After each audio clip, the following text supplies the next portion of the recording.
जिंदगी पूरे 1 साल से Zoom पर है. Okay, now I see I'm everything. here. हम भी virtually जिंदा हैं. हाँ. You're okay now?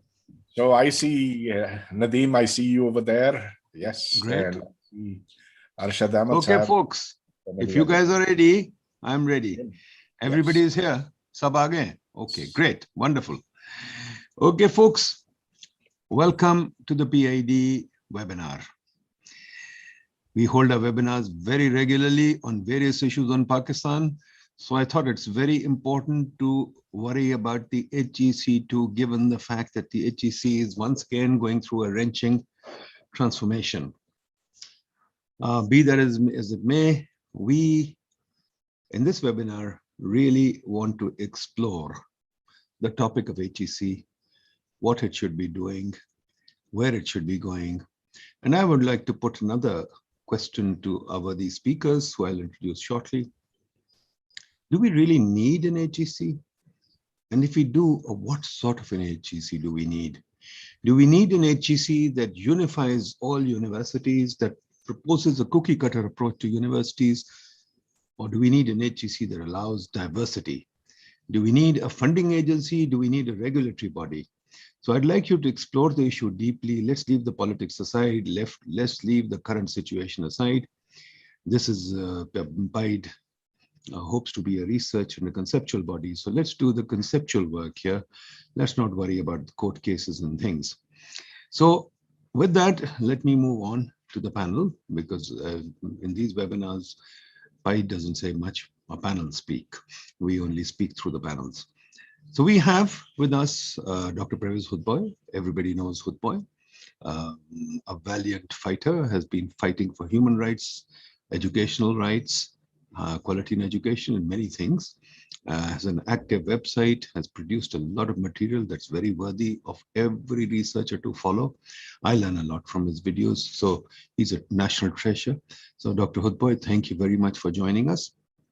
We have with us Dr. Arshad Ahmed, the Vice Chancellor of LUMS, another very eminent professor who's returned to Pakistan to help us, develop education in Pakistan. Another very worthy gentleman, and we are very, very honored to have you here, Dr. Arshad. You bring a lot to Pakistan. You've done a lot for LUMS, and obviously we'd like to hear your views. Then we have Dr. Iqrar Ahmed Khan, ex-Vice Chancellor of the University of Faisalabad. Another very worthy gentleman, another gentleman who has contributed a lot to Pakistan. His work in Faisalabad University was excellent. I'm a witness to it. And Dr. Iqrar always has very good ideas. So we got these three worthy gentlemen. And then late in the day, we have been joined by Professor Anita Weiss, a well-known Pakistani, should I say, or a Pakistani watcher. Anita is well known in Pakistan. She's written a number of books in Pakistan and knows a lot about Pakistan. She called me and said she'd like to speak. So of course, Anita, you're always welcome. We'd like to hear your views. Okay, folks, I know Dr. Arshad has to go early. So let me begin by each of you setting the stage. Let's say if you can state your early propositions in 5 minutes, then we can move on and have a roundtable and discuss things. So Pervez, since you have written a lot on the subject, why don't you begin and give us in 5 minutes what you think, how you think HEC has evolved, what you think should HEC be or should it not be, and what should its task be, what should be changed, how should we evolve HEC into a future, or should we evolve HEC out of the future? Pervez Hudboy, over to you. Right. Thank you very much, Nadeem. और इसमें अंग्रेजी उर्दू दोनों बोल सकते हैं. So I would like to suggest, because हमारे पाकिस्तानी दोस्त भी सुनते हैं, तो हम दोनों ज़बानें इस्तेमाल करते हैं. And since this is on a higher education, we might as well go for English. Okay, go ahead. The situation of Pakistani universities is, I think, unprecedented. You will not find such a system, such a case of pathetic decay anywhere in the world. If I look around to the neighboring countries, India, Iran, Bangladesh, well, let's leave out Afghanistan because they don't really have a system. I think ours is at the very, very bottom. And I don't say this in terms of the number of publications, in terms of the number of PhDs that we have, or the laboratories, which are very fine in some places. I say this in terms of the basic knowledge that is carried by professors, associate professors, assistant professors, lecturers, and moving upwards, deans and vice chancellors as well. Most of the people who are professors today, some of them even distinguished national professors, wouldn't, in the areas of physics and mathematics, be adequately equipped to teach high school level physics at a good high school in the United States, like that of the Bronx. They would not be able to get into the IITs in India. I say this from deep personal knowledge because I have been associated with PIDE University from 1973 until the beginning of this year, which makes a grand 47 years. It wasn't this way earlier. It has become this way for a number of reasons, but the most important reason at the moment is the HEC, which in 2002 started a program of rewards, which has completely warped, distorted, and corrupted the higher education system to a point where it has become unrecoverable. It cannot be fixed anymore. And so it does not matter if you have an HEC or you don't have an HEC. When the majority of your teachers are, and those who have become gatekeepers of higher education, if this is the level of competence, then the system isn't going to be able to fix itself. There is now only one way out, and I say only one way, which is now to stop this nonsense of using papers and PhDs produced and concentrate entirely upon undergraduate education, because it is there where basic knowledge is imparted to students who then who go higher and higher in the educational ladder. We cannot set the world standards here in Pakistan. We have to use metrics that are set outside. And these metrics do exist. For example, the graduate record examination, GRE. And yes, we have tried that in Quaid-e-Azam University, and the results have been pathetic. Our best students now perform at the 40 percentile level in physics, math. And in fact, actually, I should say, although it is a requirement for the entire university, only in the physics department was it ever introduced. And now let me go back a little bit. 1973 was when I started teaching at Quaid-e-Azam University in the Department of Physics, and it was a fine department. It was one that could rival those in the United States, not the very best, but at the second or third best level. It was something that was growing. It was ultimately killed because of incompetence becoming the gatekeepers, the chairman, the deans, and so forth. Wrong people got inducted, and so ultimately it got spoiled. But of course, we have the potential for creating good universities, but they have to be created built upon solid knowledge. What we have now is an incredible situation. You have people with literally 1,000 papers. They write a paper every week. You ask them what's in the paper, and they cannot tell you. They cannot even explain the title. They have created their own journals. And this has started with Dr. Ataur Rahman, who now has well over 1,000 papers. He publishes in a journal which is associated with HEJ. It's actually close to HEJ physically as well. It's known as a predatory journal.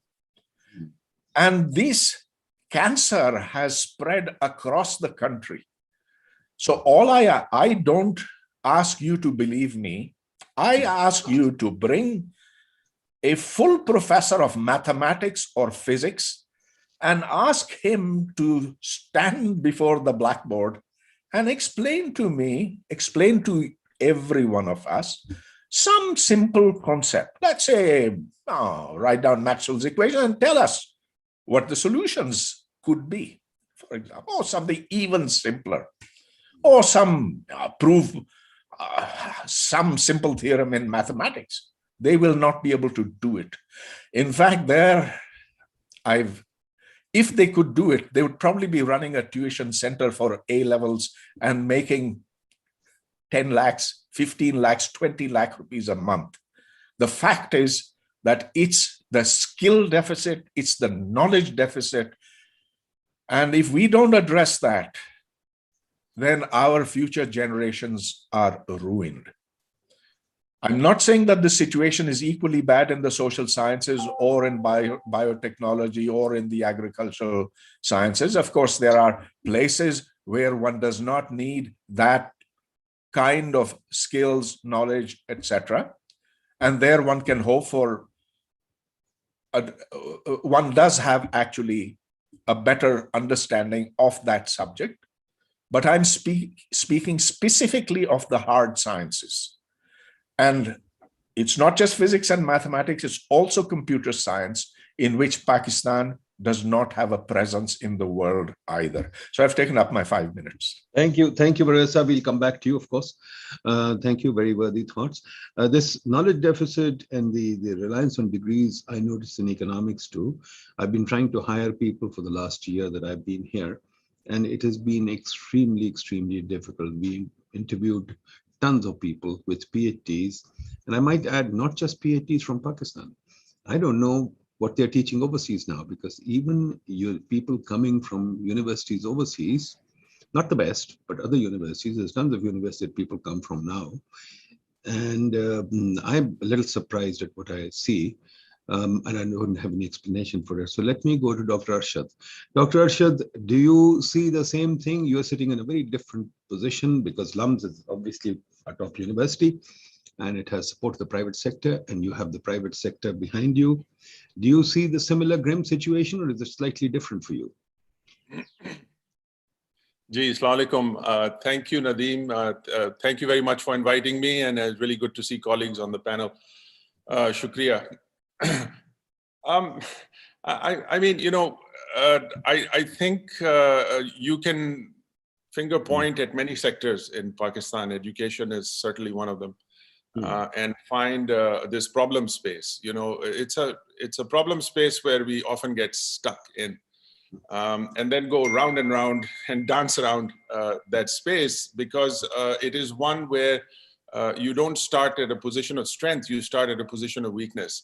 And if the standards are set at rock bottom levels, then you're always trying to climb uphill, and you don't see the forest from the trees. So I would like to begin perhaps by just stepping back a little bit and identifying that there are some perhaps unwritten rules of the game that we should all agree on. Those who get involved in leadership positions, those who have power, or those who are given power for periods of time, to really step back just a little bit and say, okay, what are these kind of conditions, or what I'm calling rules? What are some of the principles? Usul kya hai? What are some values that will drive the attitudes that are necessary for any kind of agenda, you know, whether it is a commission like HEC, or whether it is a reform intervention and what have you. So when you look around the world and you see, okay, what are these unwritten rules that countries that have thriving or established higher education systems play by, they are not that complicated. You know, I'll just state a couple of them, 2 or 3 that come to mind right away, but there are, of course, many variations around these ideas. So I would say, first of all, you know, you have to go back, really pull back, helicopter level or even country level, and ask the question of whether or not the nation, however it's represented by whichever party, do they value education or not? What premium do they put on the value of skills, on learning, especially learning? You know, agar learning ki izzat nahi ho, uski value nahi ho, so then everything else is just, you're going to be just dancing around, So I think if you don't have a premium for learning, and learning means curiosity, it means asking questions, it means being unafraid, taking risks, it means putting yourself out there, and whether it is knowledge or whether it is application or integration, whatever offerings that you have to value that as a society, and that society will be reflected in the leadership. So यहाँ पर एक बहुत this one condition seems to be missing in Pakistan. They don't put learning first. Secondly, this has been said by everyone on the panel in other forums, and certainly shared by many. इसकी rhetoric बहुत होती है. लोग कहते हैं कि apply merit and apply performance-based standards at large, writ large, not just appointments and promotions and allocations and all the capacity building that we are involved in, but literally to apply it in everything that you do. It should be a sort of an unwritten rule. No one should really be explaining कि भाई हम merit पे करते हैं. This is an unwritten rule in most countries where you move forward on that basis. That's just a recognized value or disposition that people have. And I think the third thing I would offer here is, if you're out to do something, if you want to make a difference in whether you're teaching a class or whether you're introducing a program, whether you are trying to convince your peers that you have an idea worthy of being tested again, you have to ensure some outcome that you're aiming for. You have to have a goal, and you have to be able to try and measure it. Whether it's quantitative or qualitative doesn't really matter, but you should have some idea कि आप करना क्या चाह रहे हैं. What is your underlying goal? So that takes me to the notion of HEC in really other countries. Why do we have these commissions? Why do they exist? What are their main core functions? Why does the constitution in many of these countries give them a mandate that they do? And why do they succeed, for that matter? So again, the list can be long, but I will state just three functions that I think are absolutely essential that are required in Pakistan. They don't currently exist the way we want them to, mostly I think because of the underlying system factors.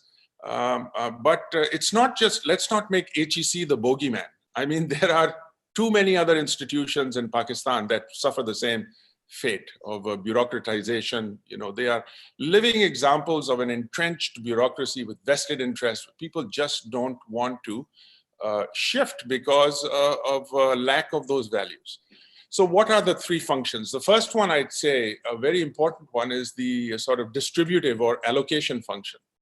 So, when there are public funds, which is the case in Pakistan, you have public universities, you have private universities, which are also implicated in this system very directly. The allocation of these funds to support the universities, or for grants, competitive grants, and so on, has to be done by some intermediary. It can't be the government. It can't be the government because it comes and goes and it has vested interests itself. And no country in the world has officials sitting in search committees and in syndicates and so on, as Pakistan does, which I think Dr. Hoodboy was also alluding to. कि ये हमारी जड़ में we have just created problems for ourselves for no rhyme or reason really, other than for not following those basic tenets and values. So allocation is one. You have a formula, and that formula, you don't touch it for a few years. You see how it works. And under the regime of whoever is guiding HEC would follow that formula independent of any government interference. That takes me to the second point about autonomy. I mean, autonomy is sacrosanct for any kind of institution in higher education. It must stand on its own feet. It must be guided by standards which HEC can set. If they are rock bottom, then we're going to be twiddling at that level. But if you set high standards in whatever you do, then automatically the bar gets raised for everyone, and you build expectations from there on. So here we have, a sort of expediency-driven governmental interference and channeling these funds in these statutory appointments. And then, of course, not following a merit-based or evidence-based type of decision-making. The third thing, which you heard the current now deposed chairman of HEC really hammer out in his agenda, which was about quality. I mean, quality is, someone has to say that, look, I'm going to be the consumer protection agency for education. I'm going to ensure that there won't be fraudulent behavior, that there won't be fake degrees, and then, protect the rights of citizens. So this is a function of HEC, is to protect the rights of students, parents, their families against this kind of behavior. And you have to have some regulations around that. So the list can go much longer, Nadeem Saab, but what I can offer to you is that there is a way out. It's not rocket science, and it's easy to point the fingers and say, "Ki ye ghatiya hai, ye kharab hai," and hai. There's no doubt about it. But we have to start and identifying what are things that are working. And there are things working in Pakistan, by the way. It's not all completely downtrodden and rotten. There are some universities, there may be a handful of them, and that's a pathetic figure for 220 universities, that you can only look up to maybe a dozen, maybe 6, maybe less. But there are universities that can compete internationally, and they do. And they're doing things despite HEC. Here they're crying out that dekhen hum jo kar rahe hain, and if it's working, why don't you let us lead some of these standards and leave us alone? I mean, you have to tier the university system. In other words, this is not a club where you have really good universities on one side, really rotten ones on the other side, and all the rest in between. But what you have is a developmental trajectory. Some are young, some just haven't learned the ropes. They don't have the governance systems there. They don't have systems per se. I mean, we're talking about a very complex system. And in this system, if you don't get the basics right, you're just going to be stuck in the problem space. So I'll save some of the ideas of how we can go forward, but there is a way forward. There's a lot we can learn from what has been done in Pakistan by people in Pakistan, made in Pakistan, and that can give us a lot of hope, and it can give us a sense of a way forward. Great. Thank you, Dr. Arshad. Dr. Ikrar Saab, Professor Ikrar, bataiye, how do you see the situation? Ye badi achhi baat ki apna Arshad Saab ne. Yes, the values I admire entirely. You're absolutely right. I don't think we value education at all, and this starts from the cabinet downwards, from the parliament downwards. They never. I've asked them many times for us to do some research to educate them, and they say no, we don't need it. We know everything. Second thing is merit. You're absolutely right, but I'll come to merit later, and the goal is right. But इन्होंने जो कहा है कि जी हमें distribution of funds के लिए HEC चाहिए. Yes, but then I don't understand. Do we need a regulation, or do we just need a formula-based distribution? So I've seen in the public sector enterprises too कि लोग secretaries कहते हैं हमें distribution of funds देखना है, but then they get into the enterprise and उसकी वजह से enterprise ruin हो चुका है. इकरार साहब बताइए. Okay, first of all, I would like to endorse the views presented by Professor Hudbhai and Professor Arshad Ahmed. Dr. Hudbhai has done a very good diagnosis of sciences, and I also appreciate that he has given some credit to some of us, including agriculture. So I appreciate that. I would like to take this opportunity to ask Dr. Hudbhai. About 20 years ago, he wrote an article under the title of Rape of Khairpur University. And then he did another crusade to save Quaid-e-Azam University. I can give him a few more examples now if he wants to repeat that write-up which he did 20 years ago. But today we are here actually not to talk about specifics of universities. We are here to discuss the crisis which are currently prevailing at HEC. I agree with Dr. Arshad that there are 3 principal functions. And in fact, if you look at HEC ordinance, those 3 functions are central to the duties assigned to this organization. And to your question, Nadeem, that if it is just distribution of funds, then the secretaries could do it And actually, exactly that's what UGC used to do. And it was an evolution from UGC to HEC to give it additional powers and to make it autonomous. And what has happened during current crisis is that that autonomy has been usurped. We also have a recent past, particularly post 18th Amendment, that there has been debate going on that whether there should be federal HEC or not, and the question that you are also asking. But then that was legally covered. The research and science and technology remains federal subject under 18th Amendment. That has protected the way HEC has been designed.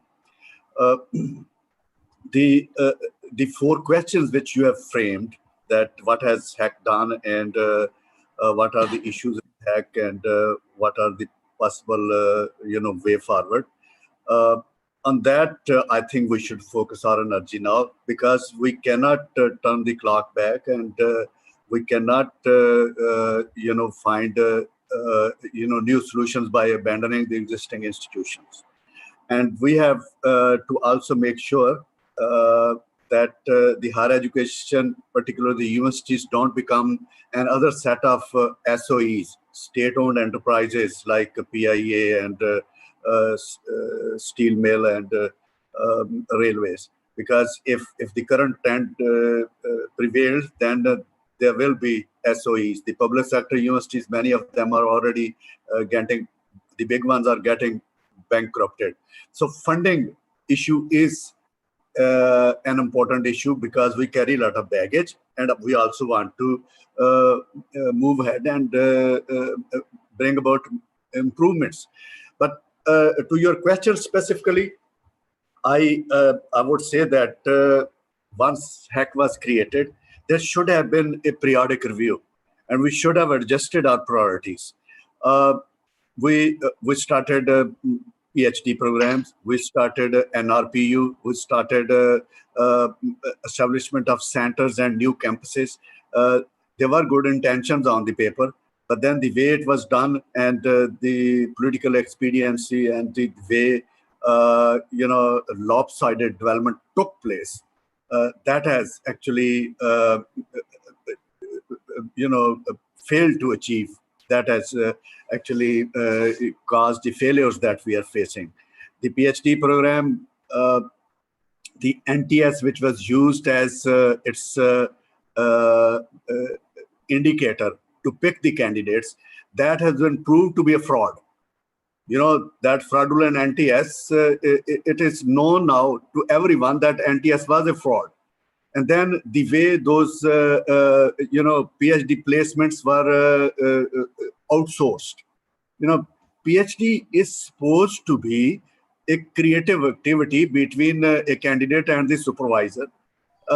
And then how can you outsource that? You are going to send a plane load of people to Paris and they will be placed in XYZ institutions because they have a certain NTS score, homegrown NTS score. Why couldn't they go for international GRE? So that has actually plugged the PhDs, and you have rightly said that people are coming by with PhDs even from foreign universities, and you are not satisfied with them. So we need to correct them now. We cannot sit down and here start, crying over this split milk. We have to move on. And I think Dr.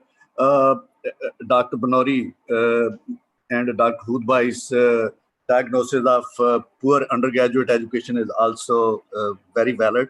But there is another issue with this system, particularly the review concept, which I'm trying to hammer in.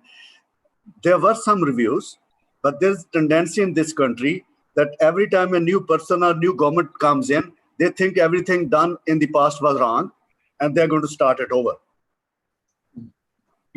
5 years ago, 6 years ago, HEC did a national dialogue. And after that, they came up with a vision 2025. So once that regime was gone, they said that vision 2025 was rubbish. So we're going to start a new thing. And we have heard Prime Minister saying on public television that we want to remove Banori because he was appointed by the previous government. You know, this was, what could you say about that? So previous government was not Pakistani. Previous candidates were not Pakistani. This is, you can pull out those news items and Prime Minister saying that, we want to bring a new person because the incumbent was appointed by the previous government. So this is actually a clear case of lack of continuity, that every time we want to reinvent the wheel. And HEC should be allowed to remain, free of this reinvention. It should be allowed autonomy and continuity. And your 4 questions are valid; they should be deliberated. And we should discuss it as free people. We should discuss it in the greater interest of science and technology, in the greater interest of indigenous knowledge, in the with a greater agenda of creating knowledgeable and skilled human resource, and the research that could solve problems, not the research that has 1,000 publications and the highest impact factor. This impact factor to begin with was probably a good idea to start some kind of indicator. But now we have realized that this is not something that we must be, married to forever. There is a time now to divorce this idea and think in terms of skill and learning and the solutions which are indigenous, that can address to our economic needs, that can address to our society, the problems faced by the society. And HEC, if it is not tinkered with, if it is allowed to function the way its original ordinance or act was enacted, and if these amendments are withdrawn, that's what we should be lobbying, then I think HEC can perform its function. There can be new ideas, there can be adjustments. There is commission for that. That commission has very high caliber members. That commission has representation from our provinces, and that commission should be allowed to deliberate and come up with solutions instead of solutions being, sent in or through arm twisting and intimidation. And if that doesn't work, then amended ordinance. So we have started discussing it in the backdrop of this amended ordinance. Let's move forward from here. I do not say that the diagnosis presented by Dr. Hudbai is wrong. I fully agree with him. I have spent more than 40 years in this system and I agree with his diagnosis. But then we cannot abandon it. We have to live with this and seek for improvements.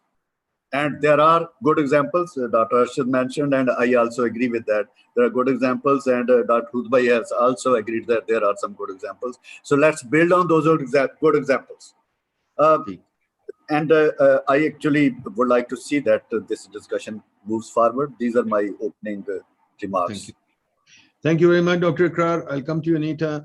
I'd like to stay away from the current controversy. I'd like to just conceptually focus on what HEC should be doing, because I've seen in many cases, as I said, we have a tendency in our country, I think what Dr. Arshad said, the 3 values, I'd like to add our value to the 3 values. We have a tendency to over-regulate. We have no trust in our society. We want to over-regulate to the extent that we have created a perfect market for lemons, where the worst guys in the country profit from the regulation, the best guys leave the country. So we should bear that in mind too. And I want to talk about regulation, the HEC as a concept. What was the concept? What should the concept be? Should it change? Should it not change? I mean, for example, to put a question to you, very simple. Should degrees be attested by HEC? Should MIT degrees be attested by HEC? Should Harvard degrees be attested by HEC? So I'll come to that later, but let's, Anita, the floor is yours. I had to unmute myself. Thank you. And I'm actually glad there was a little bit of a misunderstanding. I simply wrote and said, I'm coming, I'm looking forward to listening to you all. And suddenly I'm a speaker, but that's fine because for those of you who don't know who I am, I'm a sociologist, and it's always been something that I had hoped that Pakistan would build up its social sciences, especially sociology, anthropology, do some self-introspection about the massive social changes and social transformations happening in Pakistan. Far too often, though, I see Pakistanis sticking to doing quantitative research based on surveys that are not particularly well done. And when I have questioned dissertation supervisors as to whether or not a particular sociology dissertation needed that quantitative dimension to it, they would insist that it did, even when it was not appropriate.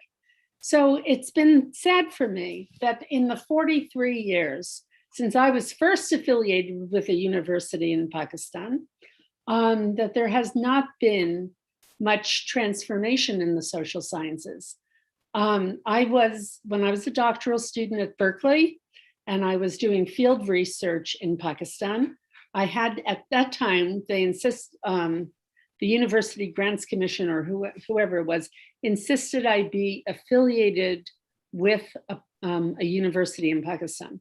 So I became affiliated with Punjab University, but I did not seek affiliation with the sociology department because it was very unimpressive at that time. So instead I was affiliated with the economics department because at least there were people there who I felt I could talk to. But over the years, as you know, I've now been a full professor at the University of Oregon for 22 years. I've written 8 books about Pakistan, and I've been very involved with the American Institute of Pakistan Studies over the years. I feel that I have a unique insight into what has happened with higher education in Pakistan.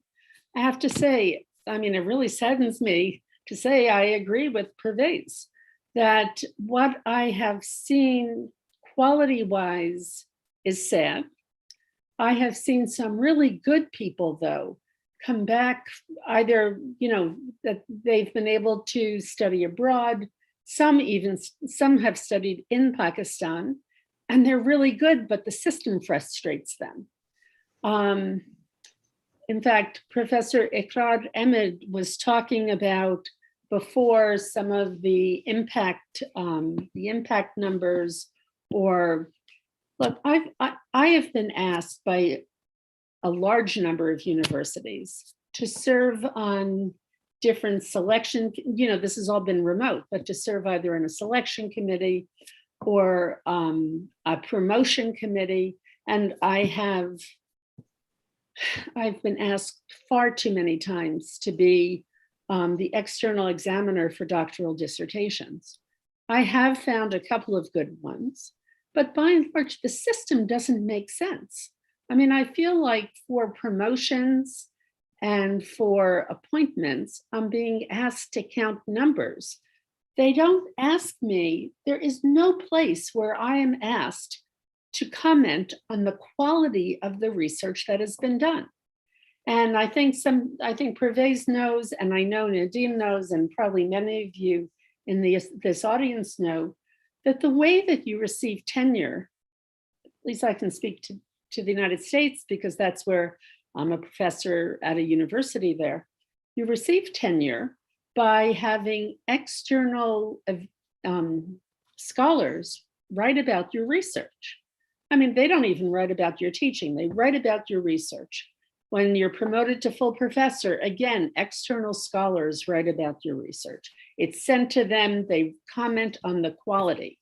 And there was never any place in anything that I've ever been asked to evaluate for promotions and for hirings in Pakistan about the quality.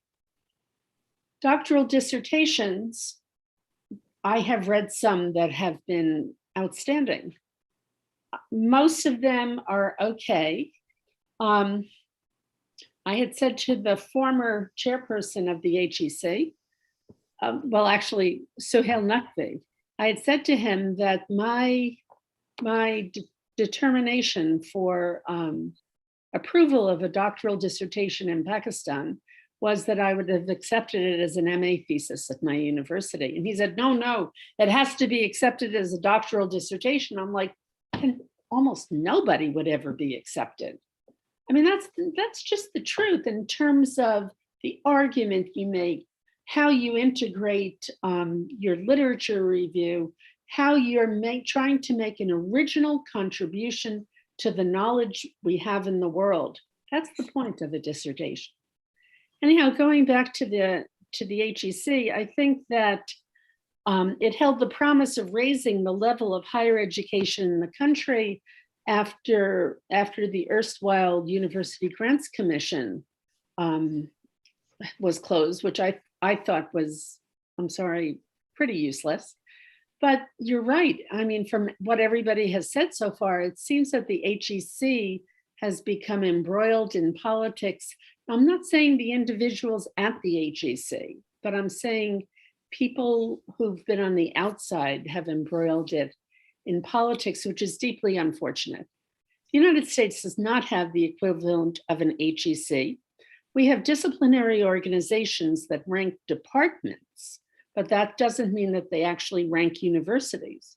We do have organizations of universities, such as the Association of American Universities, made up of 64 of the top universities in the United States.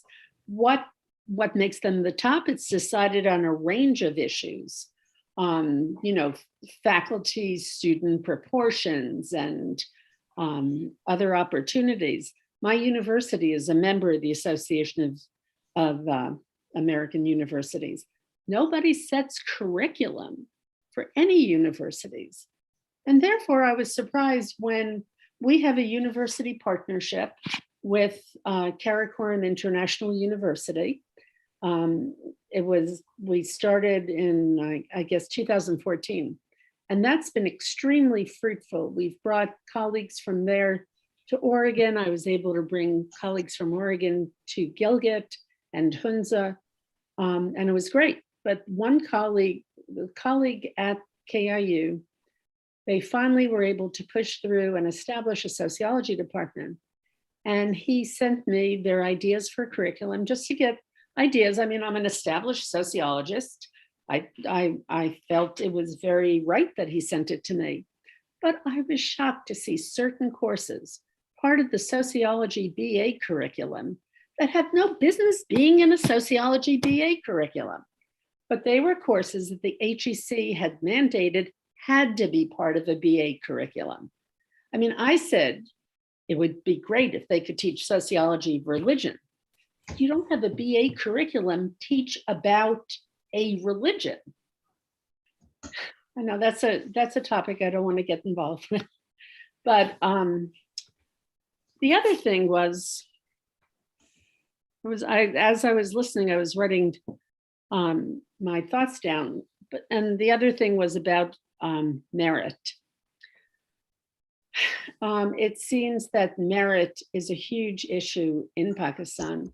It would be great if universities could establish merit, just forthright, open establishments of, these are the criteria for merit. Perhaps have scholars in different disciplines from around the world be a part of it, but treat them also with respect. I mean, I've been asked, like I said before, to be on many doctoral dissertations from Pakistan as an external evaluator. I once had to have Tariq Benouri call a vice chancellor because of a major university in Pakistan, because I had done a lot of work for them. And each thing is, in my eyes, it's sort of like, courtesy money. I mean, it was a nice thing to offer to pay me something, but it was nothing. He had to call and intervene because they just then didn't ever pay me. And that's the case with many foreign evaluators. The other thing is also, though, that when I hear Dr. Ikrar Ahmed had referred to the relationship between a doctoral dissertation candidate and the dissertation supervisor, For all the dissertations I have supervised and the MA theses I have supervised in the United States, do you know how much money I've been paid for supervising those dissertations? Zero. I mean, we don't get paid. That's part of our job, teaching, research, and service. And I think that the escalation of pay for doctoral supervisors is pretty outrageous. Okay. Because Thanks, Anita. Let's move on. Thank you, Anita. Dr. Arshad, since you have to leave, let me ask you, you said you had a way forward. What's the way forward? And do you think the HEC is over-regulating, or do you think it is under-regulating? What is the optimal degree of regulation it should have? You mentioned the distribution of funds, allocation of funds. I agree with that. But how far beyond that should the HEC go? Gee, Nadeem Saab, just by the way, I would never leave this esteemed panel for any other appointment or venue. So don't worry, I'll be here as long as you want. They can't. Is it over centralized? Absolutely. I mean, there's no doubt about it. And you've heard it just on this panel, let alone from people who have. It's the classic case of an entrenched bureaucracy. The standards have been, as I mentioned, really low. I mean, they set criteria for just about everything: curriculum, who will teach what, journals which will be approved, how many teachers should teach in a department, who will supervise whom. I mean, it's just absolutely, the kind of spoon feeding that you would give to someone who has no idea what they're doing. I mean, the assumption is that other people in these venues don't know what they're doing. And I mean, the irony here is, if you listen to Dr. Parvez, that is the case. There's a lot of people who don't know what they're doing. So the question is then, what's the right intervention to be able to have a system that evolves?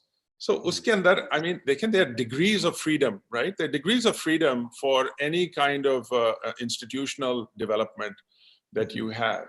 And you're looking at a complex system, but the complex system, if you starve it from the get-go, look at the percentage of GDP that goes to education and calculate it per capita, and it becomes a joke.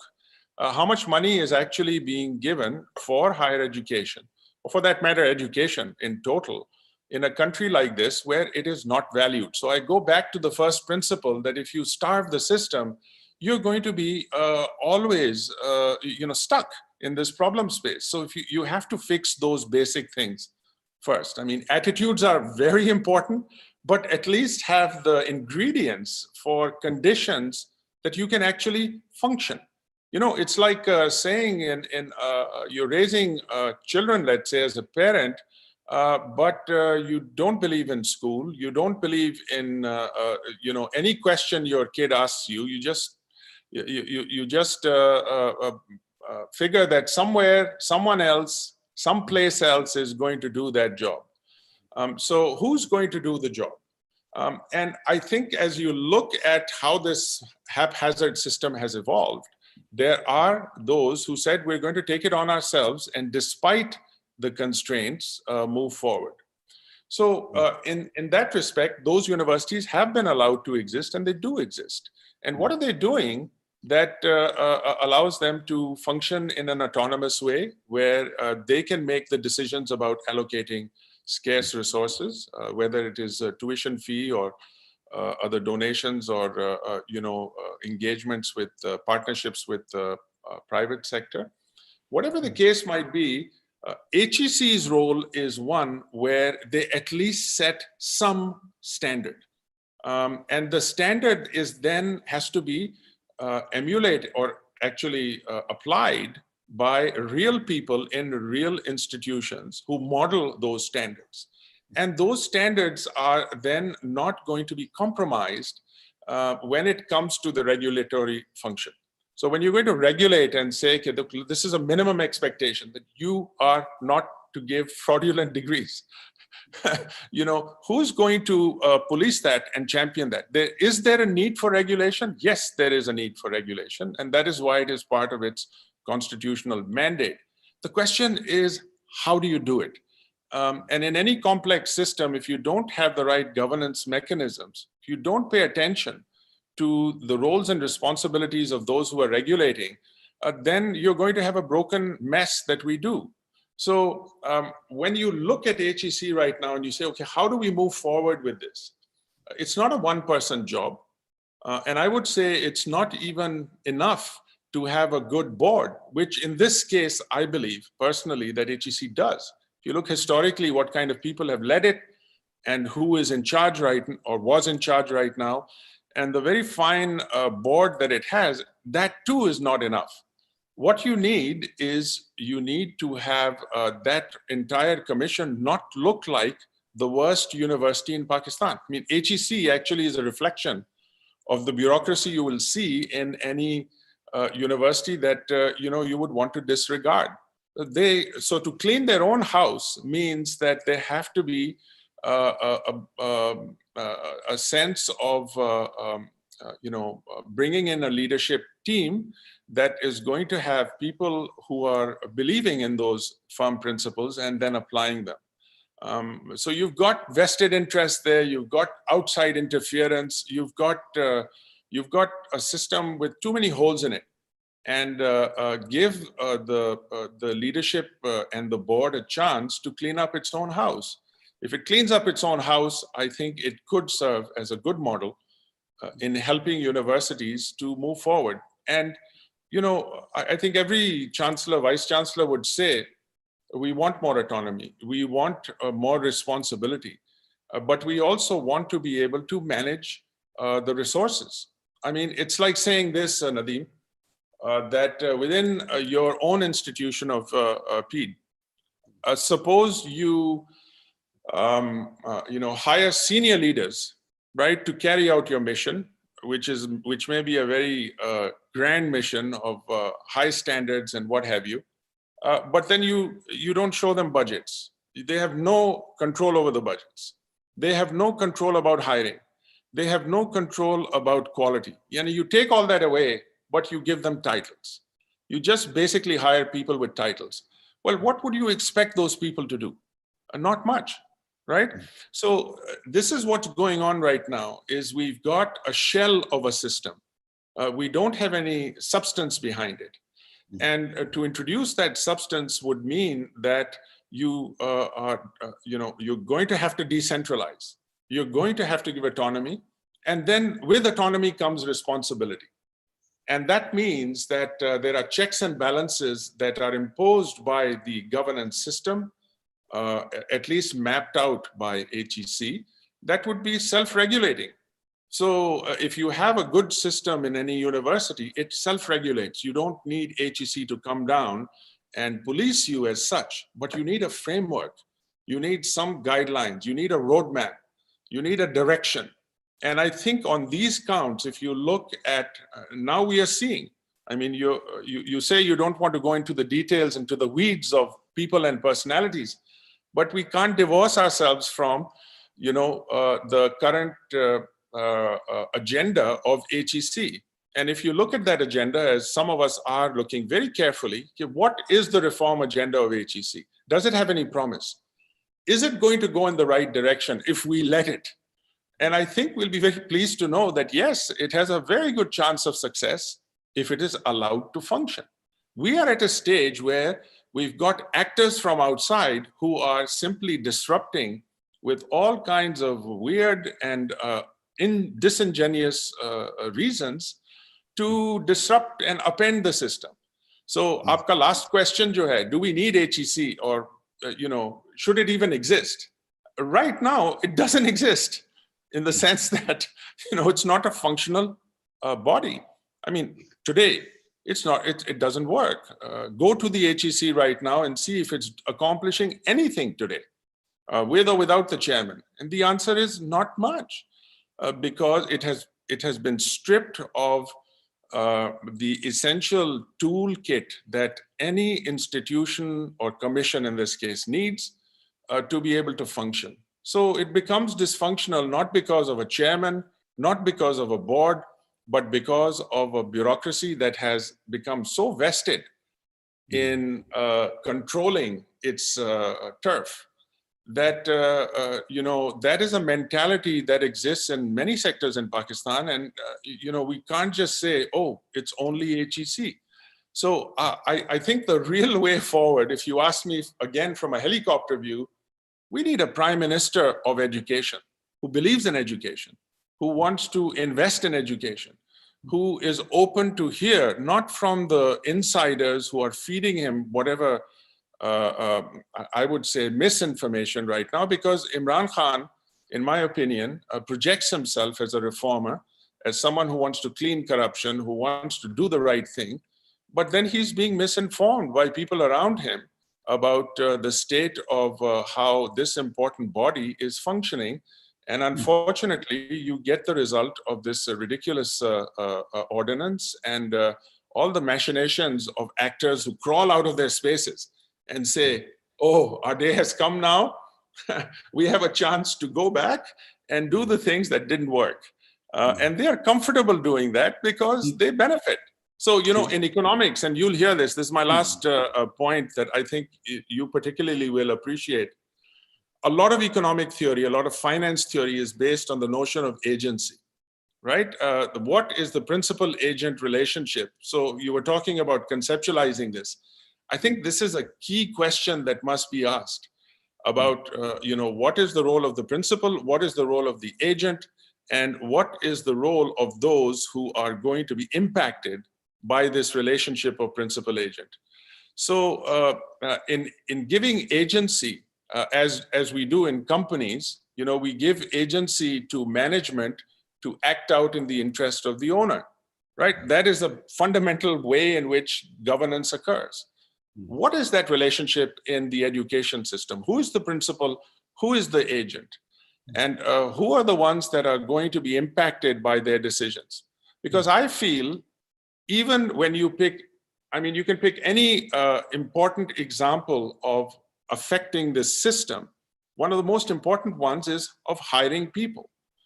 If you cannot hire leaders who can exemplify the standards HEC wants to set, and it's certainly going in the right direction. So please don't get me wrong. When you hear Tariq, when you hear his agenda, and he's revealed it now on many different forums, there's nothing wrong with it. But then you need actors to play out that agenda. The agents in this case are vice chancellors, for example. How are they hired? There is a really what you might call a prehistoric system here of how people are just hired. The government interference of having ministers sit in these syndicates and coming up with people who have no business or expertise in educational matters are making those decisions. So you've got to clean up house. You've got to clean up your own house. You've got to go back to basic principles. And you do need in Pakistan, because of where we are, you need a prime minister of education, in my opinion. You need someone who really understands that the way forward is to give space to people, to give autonomy so we can move forward. LUMS, for example, wants to introduce a new degree. Now, do you know what the average time is for a new degree to be processed through HEC? You know the answer. So there you have it. You have curriculum, which is the mainstay of what students interface when we talk about teaching and learning. And the curriculum is log-jammed in a system that can't look at it for years when the proposal itself becomes defunct. So we've got a lot of opportunities here. Yeah, thank you, Arshad Sahab. Parvez, let me come back to you. The issue of decentralization, the issue of regulation, this is a national problem. We can't decentralize anything. We haven't been able to build local governments. We haven't been able to build any form of decentralization. All our universities still have chancellors of governors and chief ministers, etc. All the boards, on my board, for example, is a piddling little organization. I have got 9 secretaries, right? And none of them are even interested. They don't even know what PIDE is. So we've got this problem, but I think we have a national preoccupation, centralization, regulation. I still want to learn. Parvez, why do you want an HEC? Can we leave this. I'll come back to this. I'll come to your question. Fair But there are enough. two important things that I need to remark on. Go ahead. We can't simply say, oh, we need to move forward. We can't look what's happened in the past. Right. Actually, Professor Iqrar Ahmad reminded me of Khairpur University. And I bet this audience over here, I don't know how many we have, I bet no more than 5 will know that an entire campus was built with 30 buildings. 30 इमारतें बनी थी और इससे कबल के वहां कोई class हो सके वो 30 की 30 इमारतें गिर पड़ी and not one person was ever punished. तो वो कहते हैं ना मिट्टी पाओ जी आगे चलो, मिट्टी पाओ आगे चलो, किसी को सजा नहीं मिली। अब अगर ऐसा ही होता रहा तो हम आगे चलते ही चले जाएंगे और वही हमाकतें करते चले जाएंगे।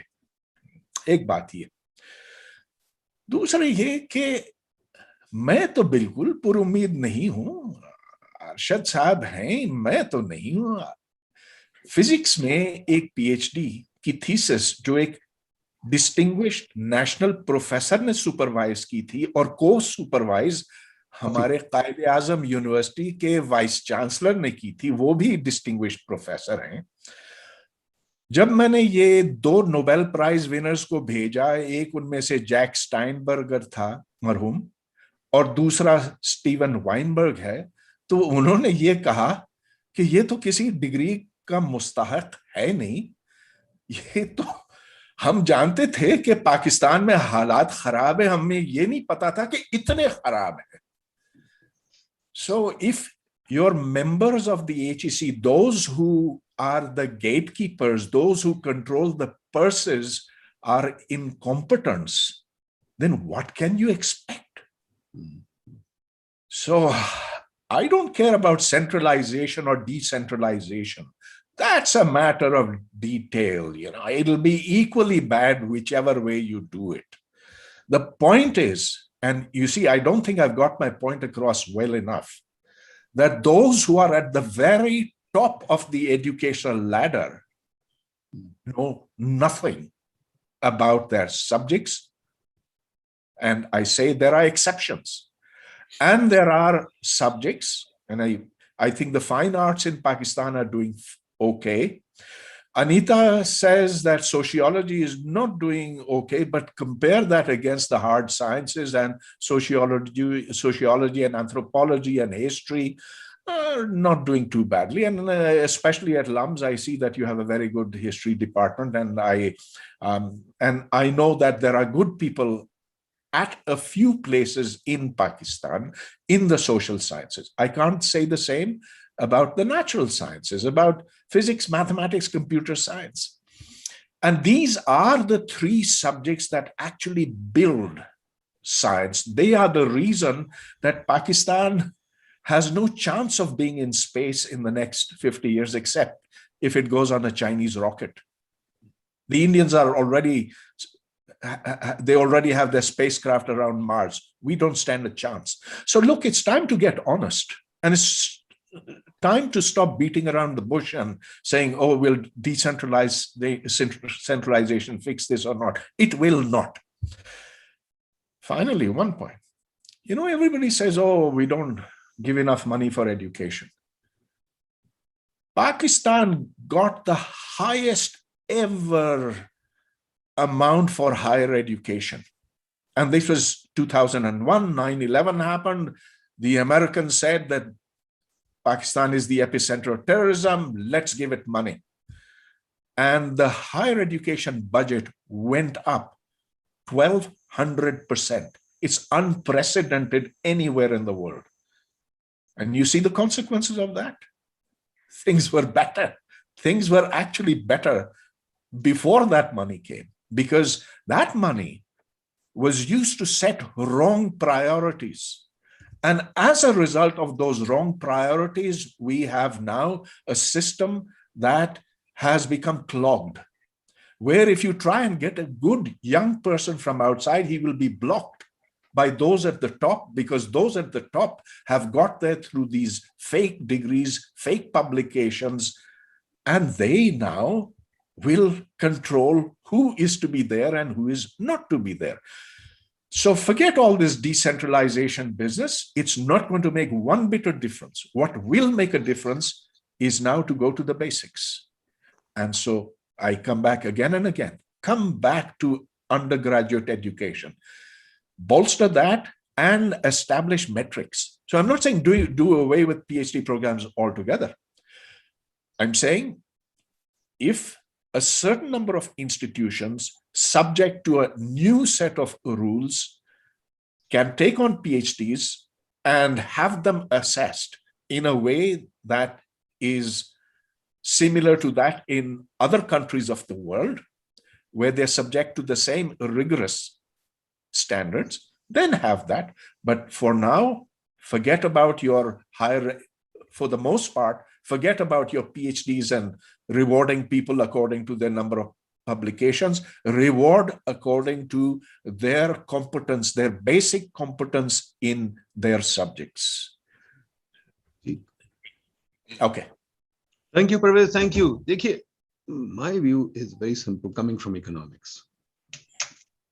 Economics has a large branch of, well, in fact, economics is decentralization. The market is a decentralization phenomenon, and the market really allows people to adjust there. I mean, only the market can provide you 10,000 goods that you need. No, that's where the command economy failed. That's where the Soviet Union failed. That they built tires that were not necessary, they built goods that were not necessary. And unfortunately, we've seen in education too. Education is a very complex subject. For example, I was just trying to list down the number of subjects that a university has. It has subjects like art, archaeology, architecture, then physics, and this, that, etc., Sanskrit, and God knows what. A university is a hugely decentralized enterprise. You can't compare Sanskrit studies in Sanskrit or studies in art or studies in architecture with studies in physics. Each one has their own method.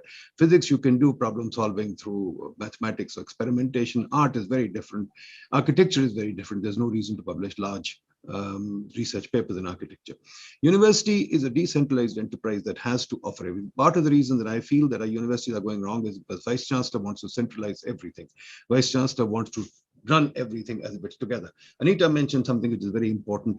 In the US, standards are not set, and US leads the world in education. Let's face it, there's no question about it. The standards are not set by any centralized organization. In fact, there are these associations like the Physics Association, the Economic Association, etc. All these associations have been setting standards for years. In fact, even in Europe, the guilds control the development of technology in Europe over time. And yes, there are studies to show that guilds block technology, but also develop technology. So there is something to be said about networks. And Neil Ferguson has written a lovely book on this, networks, how they shape history. So networks of knowledge are very important. Hidalgo has written a book about it too. Lots of people. Networks of knowledge are important. When you centralize knowledge, or when you centralize the production of knowledge like you do in a regulatory agency, and I don't know why we Pakistanis love regulation, when we know that we can't regulate. We can't, PEMRA, for example, is a disaster, NEPRA, I mean, all the regulatory agencies have not been able to regulate the situation. They've created more and more disasters. I mean, the energy sector has lost 10 trillion rupees, despite the fact that we've got regulatory bodies.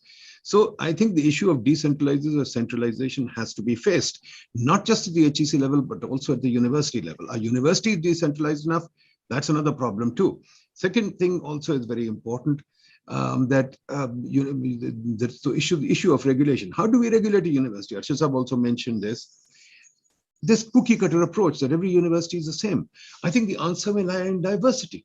Some universities may do PhDs, some may not. Like even in the US, Clark University, I think, does only PhDs and not undergraduates. Some places do PhDs only, some places only do, Liberal Arts College only do undergraduates. What we did also, which is a disaster, is we made Government College University, FC College University, which is a disaster. Those things were doing fine as colleges. We made them universities because we wanted to centralize and regulate everything. But now we've got two other problems. We've got 5 regulatory bodies now. We've got HEC plus the 4 provincial bodies, because everything now after the 18th Amendment, we want to make in 5s. So the whole country is growing in 5s. So bureaucracy is growing. And I hear from universities that, hey, we have to answer to 2 bureaucracies. So Ikrar Sahab, मुझे conceptually बताया हमें regulation क्यों चाहिए higher education में? क्या हम इसको regulation को बंद कर दें और decentralize कर दें? लोगों को अपनी अपनी चाल खेलने दें, शायद उस डाइवर्सिटी में कुछ निकले। ये आई थिंक फंडामेंटल सवाल है जो मैं आंसर करना है। मैं हुद भाई साहब की बात बिल्कुल मानता हूँ, अंडर ग्रेजुएट वगैरह वो अपनी जगह सही बात है, मैं मानता हूँ, but I don't think we should centralize even under graduate education. Let 1,000 flowers bloom, माँ की पुरानी बात थी, let 1,000 flowers bloom. Why are we averse to letting 1,000 flowers bloom? Ikrar साहब बताइए। There's no question that we want to let the autonomy work and there shouldn't be any centralization. But then there has to be some structure, some framework. And at the end of the day, what happens? Money makes the mayor go. Parvez साहब ने कहा कि 2001 में 1200% जो है वो budget बढ़ गया और उसके बाद फिर उसका कैस्केड हुआ। अब उस कैस्केड को हम वापस नहीं ले जा सकते। अब जहाँ पे खड़े हैं यहाँ पे कैसे इसको क्लीन अप कैसे किया जाए, how to tidy it up, और how to come up with an integration scheme which also allows decentralization. Assuming that HEC is restored to its pre-amendment status, if it is not restored to pre-amendment status, then your deregulation is done with. It's going back to the section officer. It will be worse than UGC.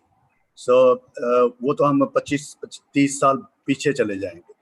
अब अगर ये restore होता है तो HEC को चाहिए, अर्शद साहब ने कुछ पॉइंट आउट किया कि HEC पहले अपना हाउस एंड ऑर्डर करे, लेकिन वो हाउस एंड ऑर्डर कैसे होगा? पीपल्स पार्टी की गवर्नमेंट जब 2013 में गई है तो HEC का टोटल बजट जो था वो 25-26 अरब रुपए का था।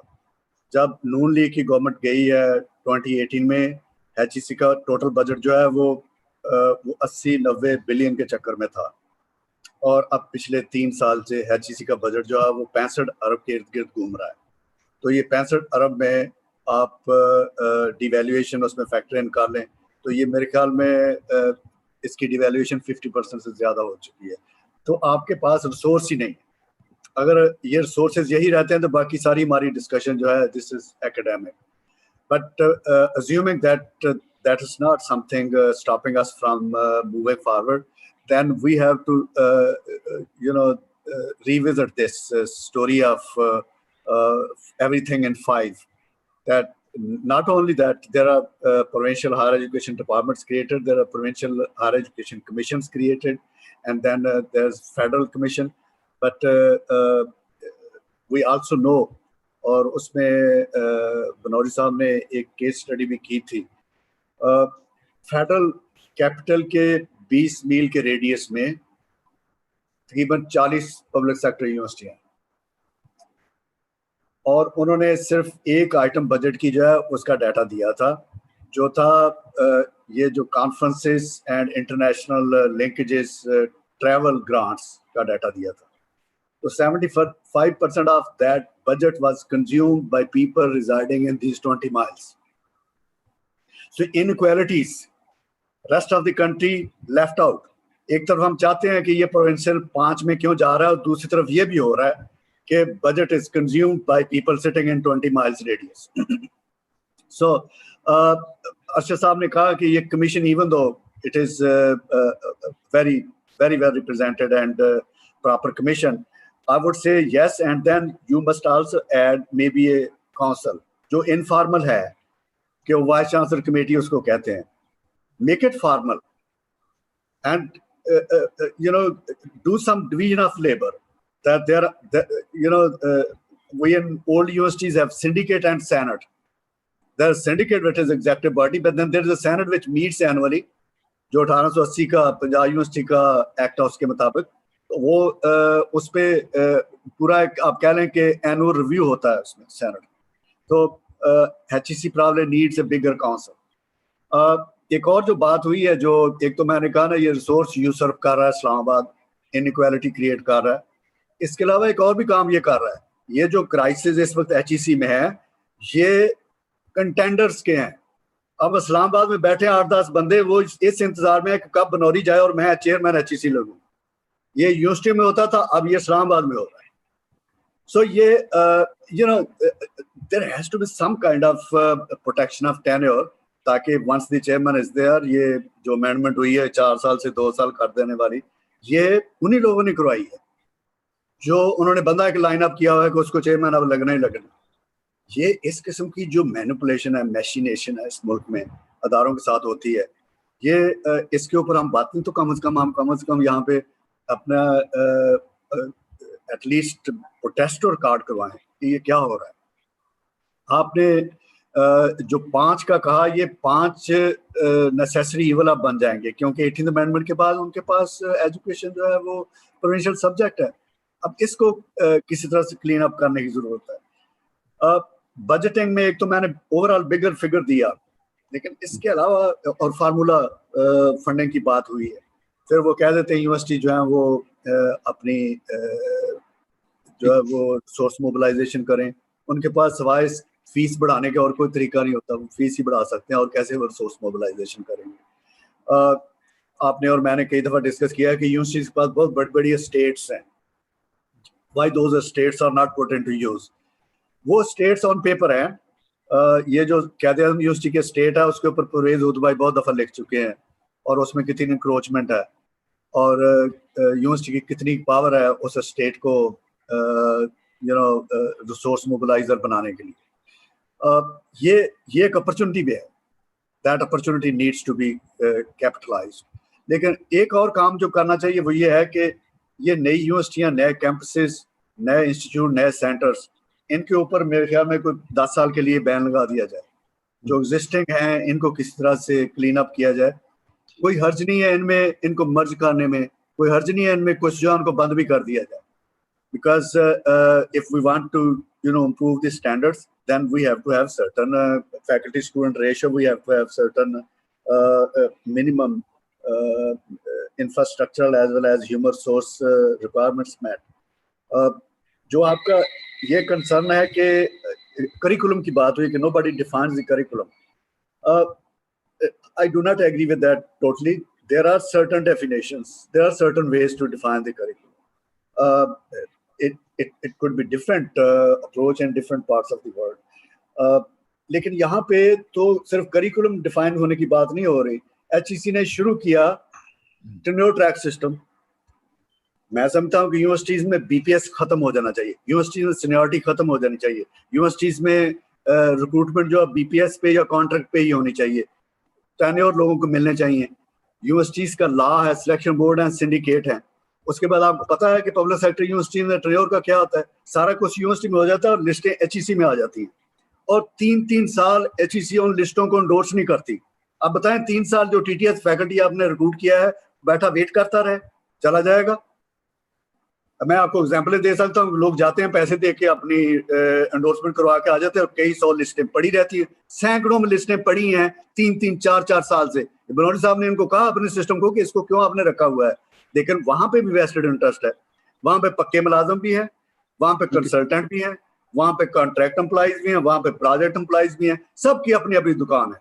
तो ये क्लीन अप सारे लेवल्स पे इसकी जरूरत है।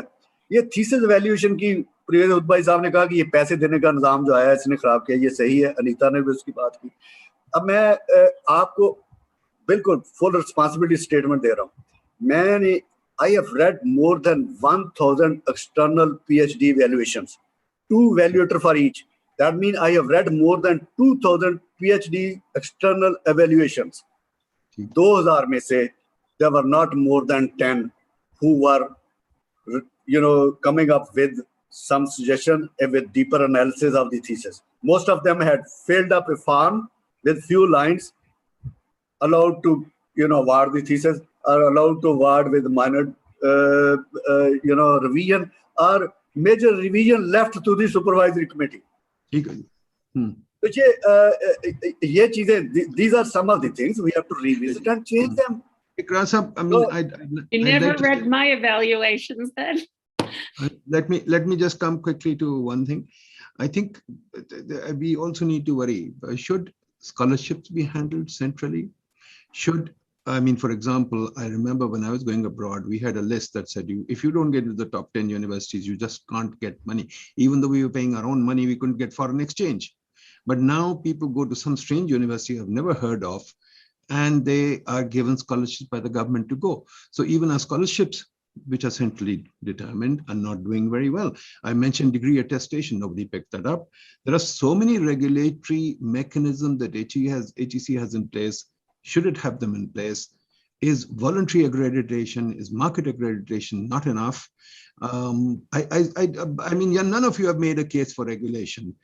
So if anybody wants to take up the case for regulation, please do tell me. And if anybody wants to ask questions, raise hands. I can't see any hands, although it says 3 hands have been raised. Okay, Nadeem, let me respond to this scholarship because, I've been handling these things. There are, I have already made a comment in my first, submission that NTS and sending a plane load, that has happened. That era is over. HEC has learned the lessons.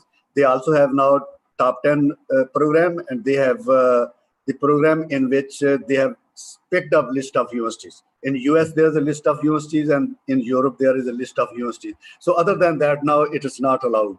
So, which is, I would say, improvement.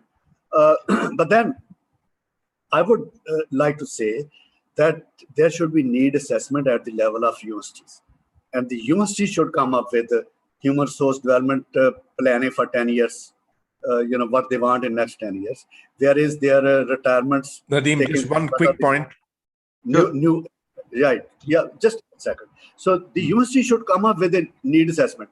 In this Vision 2025, actually, they had done that exercise, but then they just shelved those exercises and started anew. Okay, thanks. An investment in PhD programs is required. Nadeem, I have one last thing I'd like to mention also. Okay. Then how will you handle their... Sorry, go ahead, Dr. Saab, go ahead.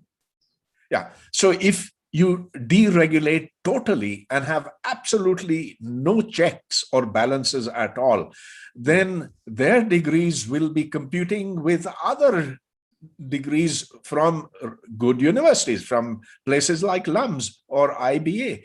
If you have an MBA from Preston University and an MBA from LUMS, how is okay? In the case of LUMS, you'll be able to tell. But what about 30 other universities which are awarding MBAs? You have to have some kind of regulation. You can't totally do without it. When I go to the market, I find toothpaste, I decide which one I'm going to buy. Why does it matter? Who decides for me which toothpaste I should buy? Why do you, look, the problem with most of our intellectuals is they're Marxists at heart. They want to have a regulated command economy. Whereas the data has shown that regulator means that the government official himself acquires power and wants to expand power. Pervez, give me an idea. Should your degree be attested by the HEC? Do we need to attest MIT degrees by HEC? Do you know HEC is charging people 6,000 rupees to attest their degrees and 3 months of wasted time? Attestation was relevant at some time in the past. It is no longer relevant. But in terms of having some basic requirements for a degree, I don't think you can do away with that. Look, the market is not going to be capable of handling that. Yeah, in the case of an MBA, maybe. But what about academics? What about people in sociology? That has no market. Let me ask you guys another question. Very simple. Ikrar Saab, hang on just 1 second. Why do we have this nonsense of syndicate and senate? Something that's come from the church. We still have syndicate, senate. I have 10,000 bodies. I have a 50-member faculty in PIDE. I've got academic council. I've got syndicate. I've got senate. I've got this. I've got that. I have as many hats as there are people. Why do we have this nonsense? Why? This is an HEC law that everybody copies. Why do we need this nonsense? We got to go back to the other question you keep repeating. I want to address that just a little bit. आप ये बार-बार कहते हैं, let the market rule, let the market price, let the market decide. And I would disagree with you in some ways. And here is one way. We are not allocating a real capital. We are allocating social capital in this particular sense. You cannot leave it up to market forces to decide on issues that have to do with equity, that have to do with access, that have to do with,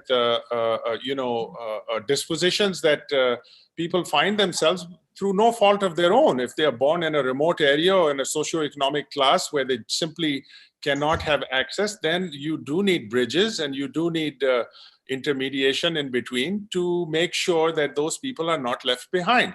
So, I don't think anybody admires the excesses of the market system in the West. I mean, take a look at their, and this is in your area, in finance and economics, look at how the market is valuing companies right now. It doesn't make any sense. There is no valuation theory or model that would justify the kind of valuations you see of technology companies that most people are talking about will result in another giant bubble, or we are already in a bubble, with a huge consequence of a crash that has repeatedly occurred. Going back to the 30s and then onwards, you can count hundreds of bubbles where it is the psychology of the investors that are dictating prices, not any intrinsic invisible hand that market somehow figures out. So when it comes to these kind of social issues, I think we make a mistake in going back to a market model and saying ye khud ka khud ho jayega. Nahi hota hai khud ka khud. I mean, why do we need a government? If you ask that question, why do we need a government at all? Why do we need a parliament? Why do we need a system? You need a system to be able to redress things that you expect in a society that wants to be progressive and wants to give people the dignity and the right, in this case, of education. Ashok sir, just tell me, what should the HEC, if you were the chairman, what should the HEC regulate? It should attest degrees. It should tell you what curriculum. It should tell everybody to have a senate and a syndicate. It should tell everybody to have a QEC and OREC. It should tell everybody. I've got a letter here from the HEC. I've got a letter here from the HEC, which says I must have a QEC. I must have a OREC. I have nothing to commercialize. I'm a public policy institute. But I made my list too. I mean, everybody has a list. You have your list. I have my list. I started with the argument that it is over-centralized. It is a case of entrenched bureaucracy.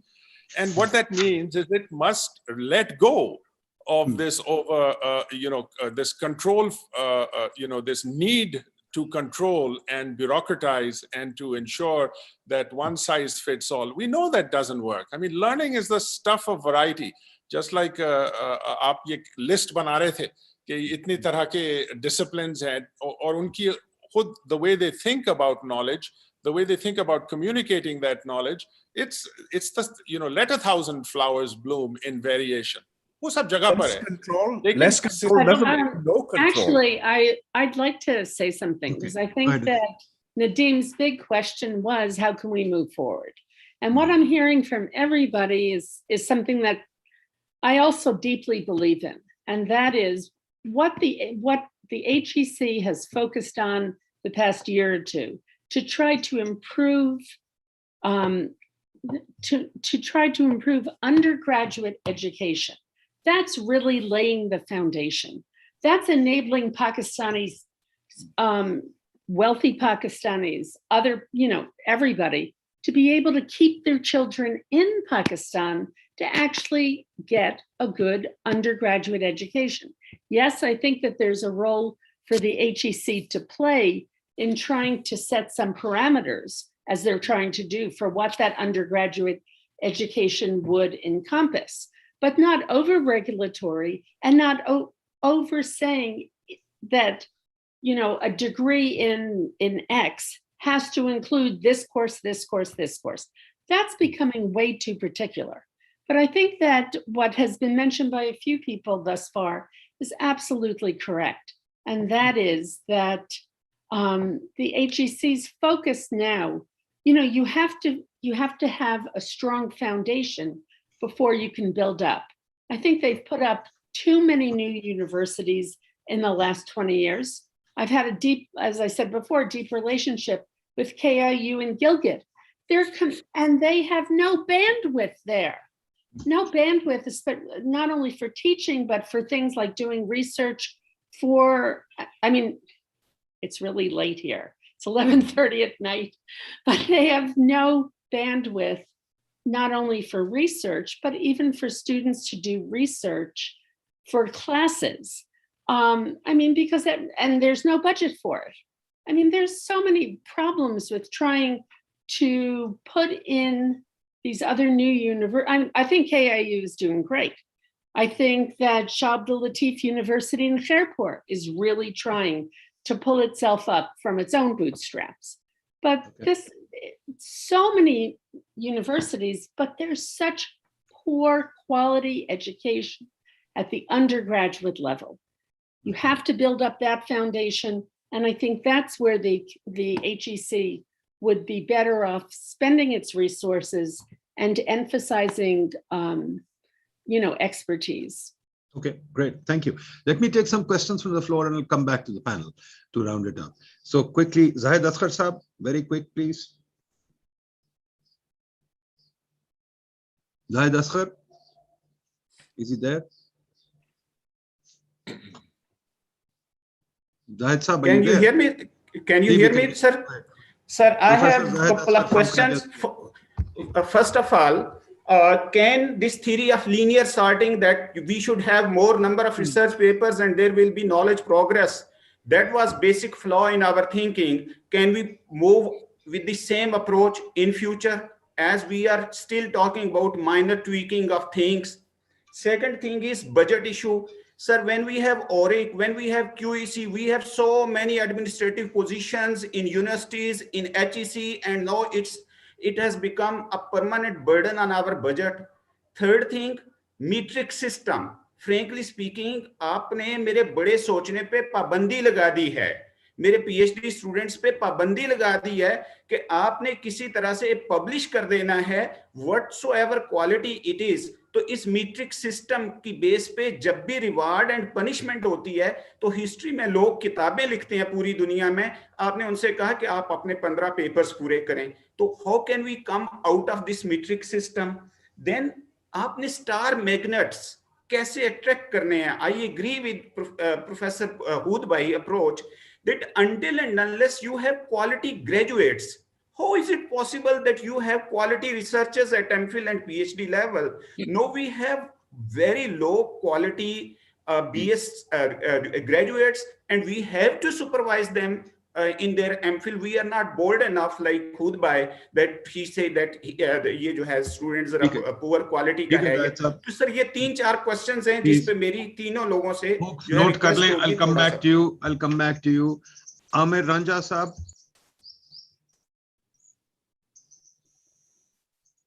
Amir Ranja. Yeah. Sorry. So my question is regarding. Please introduce yourself quickly and quick questions. So I'm Amir. I'm a doctoral student at the University of Illinois.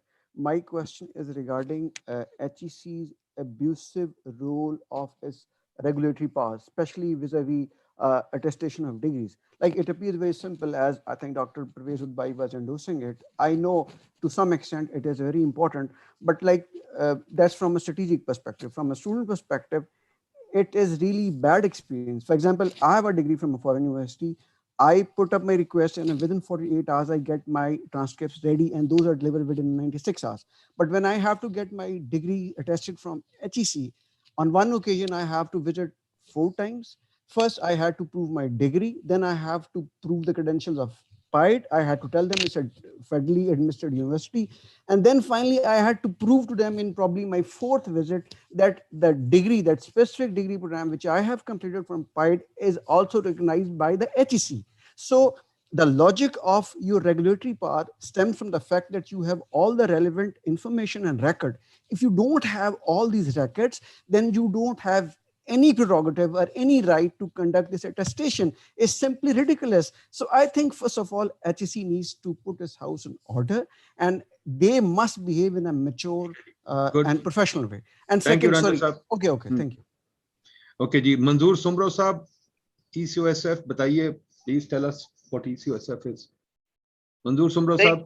Thank you, Dr. Saab. ECOSF, of course, is the Economic Cooperation Organization, Science Foundation, जो intergovernmental organization है, and we work with the higher education sector as well as R&D organization. I really don't have a question, but my comment is I fully endorse the points raised, shared by Professor Ikrar Khan. And Madam Anita, the undergraduate is far more important. I will go further down. The issue that we are facing today, in my opinion, our schooling education is, not good enough. And Good if we link the higher education with the basic education, school education, and in between the undergraduate degrees also come in, then we develop the human mind, train people as a, citizens rather than just officers. But if I had the opportunity, I was put Professor Parvez Hoodbhai as chairman of HEC to, sort out, because. Let's move on. Alia Khan.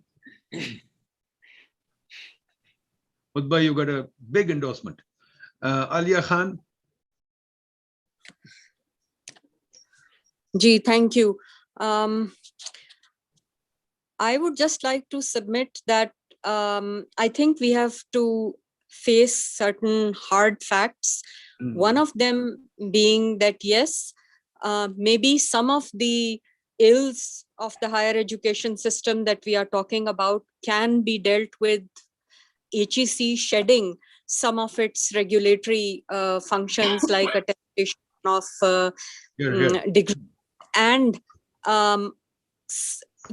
revisiting the quality assurance criteria that is not leading to advancement of knowledge really, but just producing the numbers. However, I would seriously support Dr. Parvez Hoodbhoi's idea of limiting PhD education in Pakistan, because the more I come into contact with even the so-called foreign PhDs who have returned, after getting PhDs from certain countries, which I will not mention, I feel that some of our local or nationally produced PhDs by some of the old supervisors who have had the benefit of being trained at good universities in the West have better problem solving and better mentoring skills. I think it is not a simple problem of just leaving everything to the market, because who are the market participants? We forget that the so-called... Ali, I got to move on. Musha kaun hai bhai? Musha.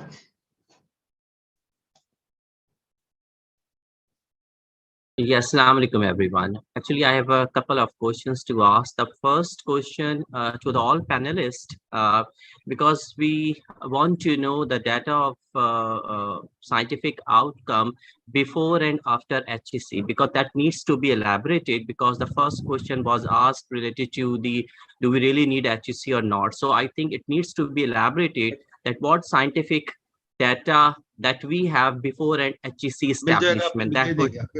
Sorry?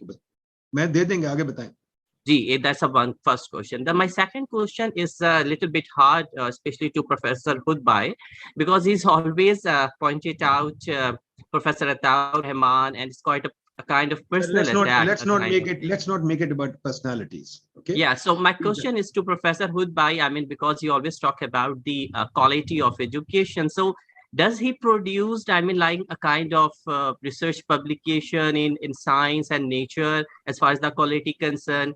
Does he did he bring a Nobel Prize for physics for Pakistan? Yeah, I'm sorry, Musha, whoever you are, Musha, that's really uncalled for and not a good question. Yes, it's important to know, because the person who's talking... इनको mute कर दें जी, इदरीस ख्वाजा साहब. अच्छा sir, मैंने ये कहना था कि ये जो HEC की जगह एसोसिएशंस का आइडिया है, इसकी सक्सेस के भी एग्जांपल्स हैं और फेलियर्स के भी एग्जांपल्स हैं. सक्सेस के example chartered accountant association of Pakistan है, कि जो डिग्री तो नहीं है लेकिन CS की ग्रांट करते हैं और वो अच्छा काम रिलेटिवली कर रहे हैं. लेकिन फेलियर के एग्जांपल जो है Pakistan medical and dental council है, कि जो थोक के हिसाब से जो है मेडिकल कॉलेजेस को जो है लाइसेंस दे रहे हैं. तो परहैप्स समवेयर बैलेंस की जरूरत है। HEC को एक क्रेडिट तो जाता है कि इन्होंने अल खैर और प्रेस्टन वायरा टाइप की जो यूनिवर्सिटीज हैं उनको किसी हद तक जो है रोका है। तो एसोसिएशन और HEC दोनों को मिला के कुछ किया जा सकता है। दूसरा मैं ये पूछना चाह रहा था कि ये जो अब रैंकिंग का एक सिस्टम डेवलप हो गया है कि पहले HEC ने रैंकिंग की कोशिश की, वो ठीक नहीं कर सके। अब यूनिवर्सिटीज ने ये ट्रेंड बना लिया है कि वो टाइम्स हायर एजुकेशन रैंकिंग और QS रैंकिंग वगैरह की तरफ जा रही हैं और बहुत सी ऑर्डिनरी सी यूनिवर्सिटीज की बड़ी अच्छी रैंकिंग आ रही है। तो इसके बारे में कुछ रोकने को कुछ किया जा सकता है इसके बारे में? ठीक है जी, thank you. Last question Amanullah साहब from Punjab. Thank you very much, sir. Sir, this is very interesting discussion. I want to highlight a couple of points. Number one, there was a lot of confusion about after the 18th Amendment whether the subject has been transferred to the provinces. And I will be quoting the decision of the 44th Council of Common Interest meeting, which is obviously headed by the Prime Minister of Pakistan. The CCI decided that Higher Education Commission will be the sole standard-setting national organization with regard to higher education in the country. HEC will take further steps in consultation with the provinces. This is the decision by the CCI, and so now the provinces are clear. Like the responsibility lies with the Higher Education Commission. I wanted to highlight one more thing. Like we are into the business of developing, creating new universities, universities in the provinces, and there is lot of political pressure on the provincial governments, like build a university in Chakwal, Rajanpur, or Nankana, etc. I mean, seriously, what are we doing? Are we are opening a campus of King Edward University in Muridke? I mean, seriously, is there any campus of Oxford or Yale or Stanford University in any of the other cities or states of like in USA or UK? So I don't know. I mean, how we can stop these such kind of high quality institutes to stop? And there is another problem. Like if you talk about like Sargodha University or Gujarat University, there are campuses in Lahore. I mean, there are already high quality universities in Lahore. Why do we need to have a campus of Sargodha University or Gujarat University in Lahore? So how can we stop such kind of, I should be calling it nonsense? Because like we have 200 universities in Pakistan, and we want to seriously focus on the quality standards. And I had a meeting with GC University Vice Chancellor, and he wanted to open a school of public policy, but he hasn't got the funds. So he's gonna rectify these problems. ये कोई नहीं rectify करेगा बहुत ज़्यादा।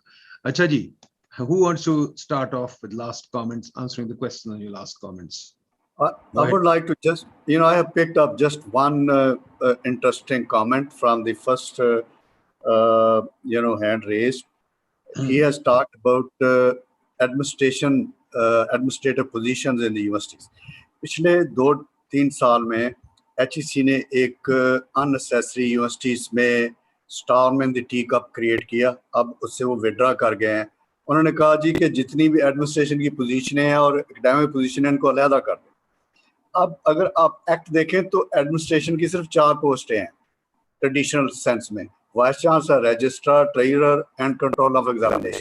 उसके अलावा बाकी सारी मैनेजमेंट है जो पार्टिसिपेटरी एंड कलेक्टिव एफर्ट है फैकल्टी की to create an ecosystem, an environment in which students and teachers and the entire campus community is united towards our ultimate goal of better education and research.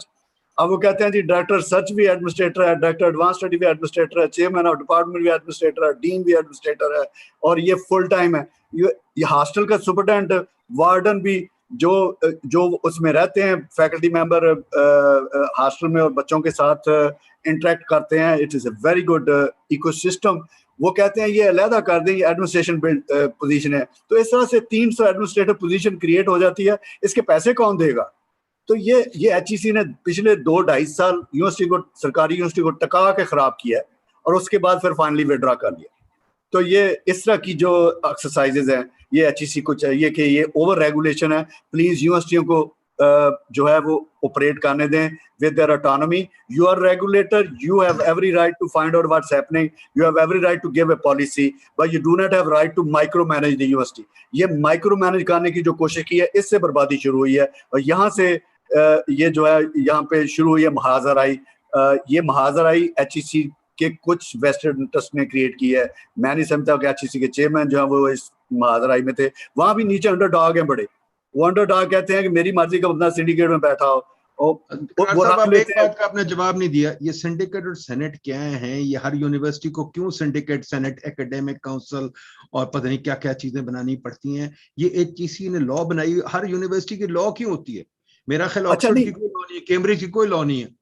नहीं, ये नदीम साहब, आप मुझे मौका नहीं, उस मैं चाहूंगा इसको रिस्पॉन्ड करूं, मैं इसको रिस्पॉन्ड करूं जनाब, मुझे रिस्पॉन्ड करने दें।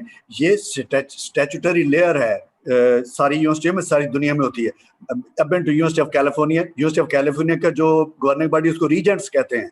रीजेंट्स तकरीबन जो हमारे यहाँ ट्रेडिशनल सिंडिकेट है वही है। उसमें इलेक्टेड रिप्रेजेंटेटिव फैकल्टी के हैं, स्टूडेंट के हैं, नॉमिनीज ऑफ गवर्नर हैं, और जो कैंपसेस के चांसलर हैं वो उसके मेंबर हैं। तो ये वो गवर्निंग बॉडी है, Regents, university of California Regents उसको कहते हैं। हर कैंपस के ऊपर एकेडमिक काउंसिल है, हर कैंपस के ऊपर जो है डिपार्टमेंटल बोर्ड है, ग्रेजुएट स्टडीज बोर्ड है। तो ये वही है ना सारी, और क्या है ये? तो there is nothing wrong with that. And अगर आप ये नहीं रखेंगे तो वाइस चांसलर जो है वो अकले कुल बन जाएगा, और वाइस चांसलर जो है फिर वो यकीनन over centralisation within the university करेगा। तो ये actually democratic and devolved process of decision making है, कंसल्टेटिव है। ये बहुत अच्छा है, इनको चलने दें। ये चल नहीं रहा है एक्चुअली, ये एक्चुअली नहीं चल रहा है, इनको चलने दें। ये खराबी उस वक्त हुई है जब इन्होंने पॉलिटिकल नॉमिनेशन सिंडिकेट्स में शुरू किए हैं, और सोने पे सुहागा पिछले चंद सालों में ये हुआ है कि मिनिस्टर जो है उन्होंने सिंडिकेट चेयर करनी शुरू कर दी। वो भाई साहब मिनिस्टर क्यों सिंडिकेट को चेयर कर रहा है? I remember Dera Ghazi. Let's turn to Anita. Anita, I have to say that that's not, I mean, my doctorate is from the University of California, and I live in Oregon. You know, we still have a lot of close ties. The regents today are really donors to the university. They have they may say that the regents endorse something, but it's really not. I mean, you have such a system in Pakistan of so much bureaucracy, as Nadeem was pointing out, so many different organizations that are so involved with different things. I was shocked to find out that the president of the Senate of a university in Pakistan is not a faculty member at that university. We do have faculty governance, doesn't work perfectly by any means, but we do have faculty governance at most major universities in the United States. And that is the major voice. Now, they're always arguing with the president or arguing with the provost. And the provost is the chief academic officer at a university. Some universities in Pakistan now have a provost. I'm not really sure what the role of that person is. But to say that all those bureaucracies in Pakistan are like the regents is not quite right. Because do you have a law? Fundraising. How is the University of Oregon set up? Do you have a law for it? Do we have what? A law setting up the University of Oregon? Oh, yes, because it is a state university. Okay. I mean, what does the law say? Does the law say the governing system should be this, and does the law say the hiring system should be this? How detailed is it? Well, the hiring system, there are federal laws that have to be complied with pertaining to non-discrimination. Anytime we have a search, we have to be briefed on that. But otherwise, we are very autonomous. I mean, we do have a board that is appointed by the president of the university and the governor. But again, those are usually big donors and a few other people. We have some representation by faculty. There's always one student, and they set tuition prices and fees like that. But they don't have anything to do with the everyday activities, everyday academic and intellectual activities of the university. Okay, great. Thank you. Arshad Saab. We are getting sidetracked on governance issues, and it's quite a norm in most countries. This is not rocket science. Once again, you need a body for representing the faculty. The most important resource you have in a university is your faculty. So you need a voice for them, whether it's a council or whatever you call it.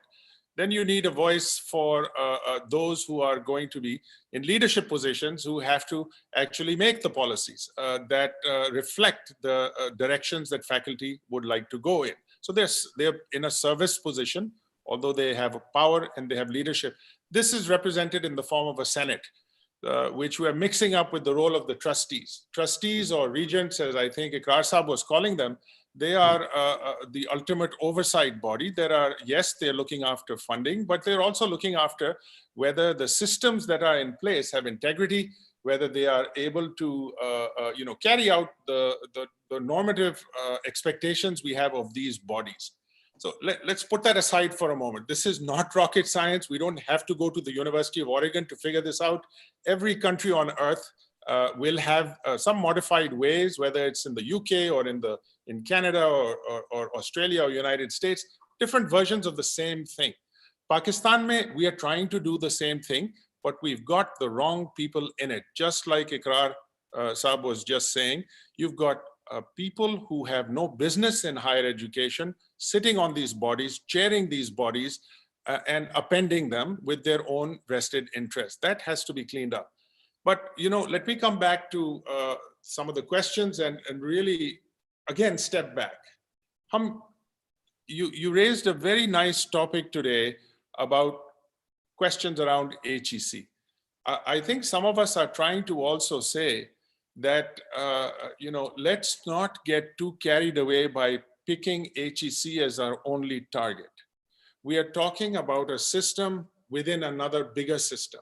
And we have to look at the bigger system, because without the big levers of the bigger system, this commission is going to always be handicapped, or it's going to be constrained, or it's going to be hitting a dead end just because the larger system is not giving it a chance. Now, HEC has been there for 20 years or so, correct? Of those 20 years, keeping personalities aside, but looking at the agendas of what HEC was trying to accomplish, I think Parvez Saab ne jo bola hai, bilkul sahi bola. You have to look at history, you have to learn some lessons from it, and it's a disaster, however you look at it. But in the last couple of years, and it's only been 2.5 years, where we have a different direction for HEC. And unfortunately, it's just championed, or at least, it seems that it's championed by a very few a number of people, including the chairman. But we should ask the question today, is that direction that was charted 3 years ago or 2.5 years ago, is that a direction we can agree with? And if you listen to the concerns that have been raised about entitlement, about accountability, about quality, I think personally we are going in the right direction. So the real question today is not about HEC. It's about those who are trying to ensure that these very basic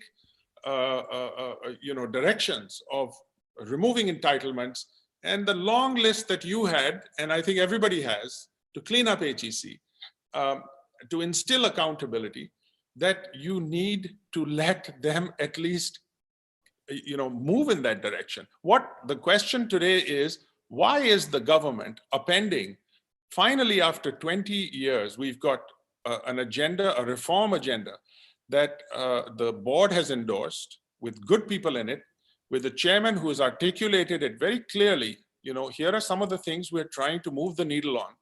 Why are we not focusing on the agents that are disrupting this agenda, rather than focusing on the agency that is carrying baggage from, I don't know, decades, that has been a complete disaster? I like the idea of a clear focus on, for example, undergraduate education. That is absolutely uncontested. I think everyone will agree that comes before you start dreaming about PhDs and about research intensity and this nonsense about ranking and so on and so forth. So I think let's keep our focus on not just pointing the finger at those who are actually trying to move the needle in the right direction, but go back to the actors who are very disingenuously disrupting and upending the system. Great. Okay, Hudboy Saab, you have the last word. एक मुख्तसर बात ranking से मुतालिक, क्योंकि इसकी बात बार बार होती रही है। ये कोई माने नहीं रखते हैं पाकिस्तान के ज़िमन में। ये जरा सोचिए कि जो जो इदारे हैं जो रैंकिंग करने का दावा करते हैं, खा वो क्यूएस हो या लंदन का हो या शंघाई या जो भी, वो किसी को यहां भेजते नहीं है, यहां कोई उनमें से आता नहीं है। वो सिर्फ एक फॉर्म भेजते हैं जो यूनिवर्सिटी के अथॉरिटीज भरते हैं, लौटाते हैं, और ये सिर्फ चंद एक चीजें पूछते हैं कि कितनी पब्लिकेशंस हुई, कितने पीएचडीज हैं, आपकी फैकल्टी कितनी बड़ी है, स्टूडेंट टू टीचर रेशियो कितना है, वगैरह वगैरह। उससे कुछ नहीं पता चलता। लिहाजा ये बिल्कुल ही बेमाने होके रह गया पाकिस्तान में। कभी एक यूनिवर्सिटी नंबर 1 पे हो जाती है पाकिस्तान में, कभी वो नंबर 30 पे पहुंच जाती है, भूल जाइए। तो फिर ये सवाल पैदा होता है कि आपको कैसे पता चलेगा कि कौन सी यूनिवर्सिटी कितनी अच्छी है। मेरा ख्याल है कि कहीं कहीं तो ये देखना इतना ज्यादा मुश्किल नहीं है। जैसा कि अगर आप देखें तो एनसीए या Indus valley school of art and architecture, इन्होंने तो अपने आप को खुद एस्टैब्लिश किया हुआ है ना। या अगर आप लम्स या हबीब यूनिवर्सिटी के ग्रेजुएट्स देखें तो आपको खास साफ पता चलेगा कि उनमें कितना फर्क है और प्रेस्टन यूनिवर्सिटी के ग्रेजुएट्स में कितना फर्क है। तो it can only be done informally. किसी से आप कुछ सुनेंगे, और नदीम यहां आपकी बात आती है कि let the market decide where the market can decide. Market हर जगह ये तय नहीं कर सकती कि कौन सा ग्रेजुएट कितना अच्छा है, लेकिन कहीं कहीं ये मुमकिन है। तो ठीक है, वो होने दीजिए। बहरहाल ये बहुत ही हायर एजुकेशन का बड़ा ही पेचीदा, बहुत मुश्किल मसला है। मैं तो आपका शुक्रगुजार हूं नदीम कि आपने इस बहस का इत्माम किया, लेकिन इसके लिए 2 घंटे नहीं, इसके लिए तो पूरा दिन चाहिए, और एक दिन भी काफी शायद ना हो। Inshallah, हम कल इसको दोबारा करेंगे. We'll do it maybe 2 or 3 times because I think the subject is very, very important and should be thought through. I think there are a lot of questions that I still have. You guys have done a great job answering a lot of questions, but I still have a lot of questions. HEC, जब मैं planning commission में था, आपको याद होगा, इकरार साहब से मेरी थोड़ी याद है, इकरार साहब लड़ाई भी हुई थी कि HEC was in a building boom. मेरे सामने जो यूनिवर्सिटीज आती थी, I used to ask them a simple question, आपके पास प्रोफेसर्स कितने हैं? और मैं आपसे बहस नहीं करूंगा, मुझे प्रोफेसर बताए। वो कहते शुरू हो जाते थे 200-300। मैंने कहा नहीं, प्रोफेसर बड़ी मुश्किल उसको प्रोफेसर बुलाता था। 2 होते थे, 3 होते थे, 5 होते थे, 6 होते थे। अभी रिसेंटली मैंने और महबूब ने किताब भी HEC पे की है। हमने जब पता नहीं 20-25 यूनिवर्सिटी का यही सवाल पूछा बार बार, प्रोफेसर कितने? प्रोफेसर किसी के पास कोई नहीं है। Yet HEC was on a university building spree. इसको मैंने लिखती बहुत दफा लिखा है, brick and mortar spree. We have a brick and mortar fascination. I have gone to a school, you have been, I've gone to London School of Economics, which is just 3 buildings of Shahzada ho gayi, 5 ho gayi, which doesn't have a single patch of grass, which has streets all around it, still doing very well, mashallah, got number of Nobel Prizes. What has brick and mortar got to do with the university? Why should it have large numbers of this and that, etc.? Secondly, I think बड़े साहब आप ठीक कहते हैं कि market को वो करना चाहिए जो वो करे, और ब्यूरोक्रेट्स को वो करना चाहिए जो वो कर सकते हैं। बट अनफॉर्चुनेटली आपकी जो ये लॉजिक है ना, आप लोगों की, जो आप सारे माशाल्लाह मार्क्सिस्ट चाहते हैं कि ब्यूरोक्रेट सब कुछ करें, तो ब्यूरोक्रेट्स इस मुल्क में ऑलरेडी सब कुछ कर रहे हैं। वो हमने एक बनाया फुटप्रिंट ऑफ द गवर्नमेंट, हमने हिसाब लगाया ब्यूरोक्रेट्स 80% इकोनॉमी को डोमिनेट करते हैं, बिकॉज सब कुछ करते हैं। तो मसला ये है मार्केट कैसे चलेगी। मैंने जो देखा है, university is a very diverse enterprise. Universities themselves, can you compare MIT to Harvard? You can't. Can you compare Stanford to Berkeley? You can't. Universities are very different affairs. They have different strengths, they have different opportunities, they have different departments, and they break fresh ground all the time. But that means you have to accommodate sirphire log. You have to accommodate mad people. You have to accommodate people who will do things, self-built people. For example, I had a professor, recently I hosted 4 Nobel Prize winners, another one is coming soon.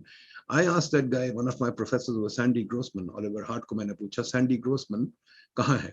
Sandy Grossman was younger than me when he was a full professor. I was क्या कहते हैं, student at 29, he was 24. ठीक है? The guy had been awarded a full professorship. I can't award anybody a full professorship without 17 years of experience. Kitni publication. Paul Romer, my classmate, got the Nobel Prize last year with 10 papers. So quality counts too. Unfortunately, we have no room for this, and the bureaucrats decide quantity and we follow quantity. So I think we really need to take regulation into account and think about it. We'll take this subject up again tomorrow. Thank you very much, folks. We only learn by you people telling us, and we only learn through asking questions. So bear with us. We will continue to debate this. Thank you very much. All the best. Khuda Hafiz.